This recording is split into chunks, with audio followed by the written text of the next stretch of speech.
তো আজকে হচ্ছে ঈদের পর দিন, আর এই দেখেন অবস্থা।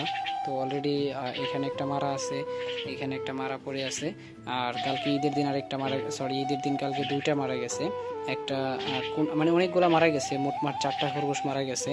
তো এটা হচ্ছে যে আগের বেসের ওই যে আপু যে 5টা বাচ্চা সহকারে দিছিল, তো ওই যে 5টা বাচ্চার মধ্যে এই যে এটা একটা দেখেন কত বড় ছিল, মানে সব থেকে বড় বাচ্চাটাই মারা গেছে, দেখতে পাচ্ছেন।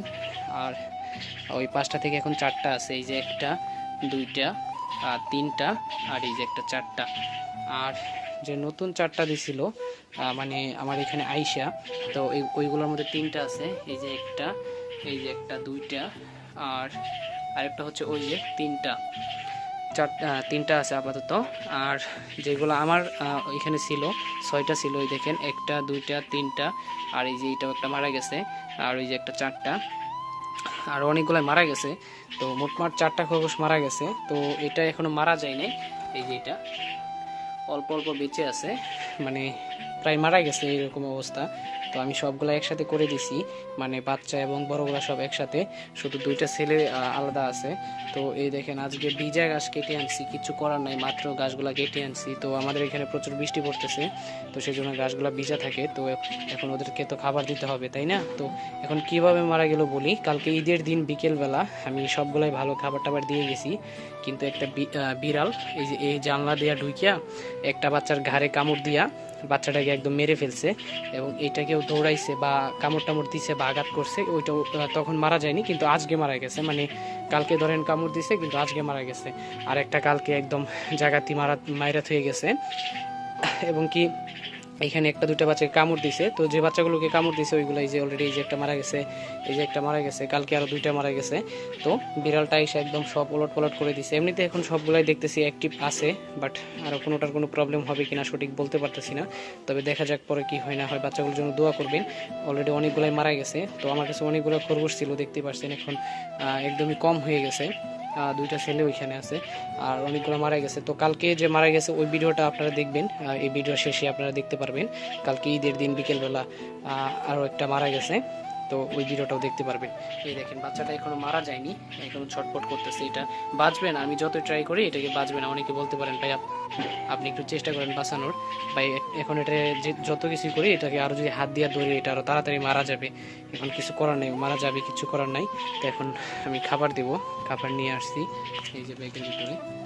তো এখন খাবার দেবো। ভিডিওটা আর বড় করবো না, আপনারা ভিডিওটা যে কালকের ভিডিওটা আছে, কালকে বিকেলের, ঈদের দিন বিকেলের, তো ওই ভিডিওটা আপনারা দেখেন। আমি এখন খাবার টাবার দেবো। এটা হচ্ছে ঈদের দিন বিকেলবেলার ভিডিও। তো এই যে 4টা বাচ্চা আমার এখানে আয়সা দিয়েছিল, আপুর যে খরগোশটা। তো 4টা বাচ্চার মধ্যে দেখেন বিড়ালে আয়সা ঘাড়ের মধ্যে কামড় দিয়া বাচ্চাটাকে এমনিতে খায় নাই বা কোনো কিছু করে নাই, ঘাড়ের মধ্যে একটা শুধু কামড় দিয়া মেরে ফেলছে। আরও এই জানলা দিয়া ঢুকে নাই আর কি, এই দেখেন। তো সবগুলা একটু ভয় পেয়ে গেছে। তো আরও জানি না কোনগুলাকে কামড় দিছে নাকি আক্রমণ করছে কিনা সঠিক জানি না, সবগুলা একটু ভয়ে ভয়ে আছে। তো আরও মারা যাবে কিনা আমি সঠিক বলতে পারতেছি না। আর এখন দেখাই এই যে জানলাটা আছে, তো এই জানলা দিয়ে আর কি বিড়ালটা ঢুকছিল। তো এই জানলা দিয়ে ঢুইকা একটাকে মাইরা, আমি বাড়িতে ছিলাম না, আমাকে পরে বলতেছে যে বিড়াল আসছিল। তো কিছুক্ষণ পরে আমি আইসা দেখি এরকম হয়েছে। আমি খাবার দিয়ে গেছি কিছুক্ষণ আগে, খাবার দেওয়ার কিছুক্ষণ পরেই বিড়ালটা ঢুকছে। তো আমি মানে বুঝতে পারি নাই যে ও জানলা দিয়ে ঢুইকে এরকম খরগোশের উপরে আক্রমণ করবে, বাচ্চাগুলোর উপরে। বড়গুলোকে কিছু করে নাই, বাচ্চাগুলোকে এরকম করলো। তো একটাকে মেরে ফেলছে। আর এখন কি আর বলবো, এখন জানলাটা আর কি সবসময় অফ রাখতে হবে, কারণ না হলে বিড়াল ঢুকে যাবে।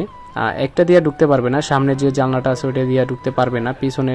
আর এই যে দেখেন বাচ্চাগুলো সবগুলো কিন্তু একসাথে করে দিয়েছি আমি, যে 5টা বাচ্চা আলাদা রাখছিলাম ওইগুলোও একসাথে করে দিয়েছি। এখন সবগুলাই একসাথে আছে, শুধু ছেলে 2টা খরগোশ আলাদা আছে। আর এই খরগোশটা মারা গেল। খরগোশটা খুবই সুন্দর ছিল, বাচ্চাগুলো যে 4টা বাচ্চা খুবই হেলদি ছিল, কারণ এইগুলা খুবই মোটা তাজা এবং কি ওজন ছিল। কারণ মা খরগোশটা ঠিকঠাক নিয়মিত দুধ খাওয়াইছে। বাচ্চাগুলো কোনোটাই অসুস্থ বা ঠান্ডা সর্দি জ্বর এরকম কোনো প্রবলেম ছিল না। তো বিড়াল এসে আমার সব কিছু শেষ করে দিল। এখন কি আর বলবো, বিড়ালকে আমি এখন তো আর গালিও দিতে পারবো না বা কোনো কিছু বলতেও পারবো না। বিড়ালের কাজ বিড়াল করছে, কিন্তু আমার এখন সতর্ক হতে হবে। তো খরগোশ পালনে এরকম কিছু ভুল হয়, তো অনেকে বলতে পারেন ভাই আপনার সেট আপটা হয়নি ঠিকঠাক, তো এটা ঠিকঠাক করেন। তো সেট আপ একদমই ঠিক আছে, বাট আমার কিছু আর কি মানে একটু সাবধানে, মানে একটু যদি সাবধানে থাকতাম তাহলে সব থেকে ভালো হইতো। তো আচ্ছা যাই হোক, মানুষের এরকম ভুল থেকেই আর কি শিক্ষা হয়। তো আমার যেটা ভুল হয়েছে আমার এটা শুধরানোর দরকার। তো যেহেতু বিড়াল জানলা দেওয়া ঢুকছে, তো আমার এটার সেট আপ নিতেই হবে। জানলার কাছে একটা নেট দিয়া আর কি করে দিতে হবে, তাহলে আলো আসবে কিন্তু বাহির থেকে কোনো জীবজন্তু আসতে পারবে না, তাহলে খরগোশগুলো সুস্থ থাকবে। তো এখন খরগোশগুলোর জন্য দোয়া করেন, সবগুলা যেন সুস্থ থাকে। আরও জানি না মারা যাবে কিনা, তো এটা উপরওয়ালাই জানে। তো আপনারা দোয়া করবেন সবগুলোর জন্য যাতে সবগুলো বাচ্চা ঠিক থাকে। দেখেন কত সুন্দর বাচ্চাটা, তো এটা মারা গেল, এখন কিছু করার নাই। বাচ্চাটার বয়স প্রায় 20-25 দিনের কাছাকাছি, তো 20 দিন তো প্লাস হবেই, 20 দিনের মতো। আর যে আপুর যে আগের খরগোশের বাচ্চাগুলো আছেন সবগুলো আমি একসাথে করে দিয়েছি, দুইটা ছেলে খরগোশই আর কি আলাদা আছে। তো যেটা মারা গেছে এখন কিছু করার নাই। ভিডিওটা এইটুকুই, দেখা হবে কোনো পরবর্তী এক ভিডিওতে। আল্লাহ হাফেজ।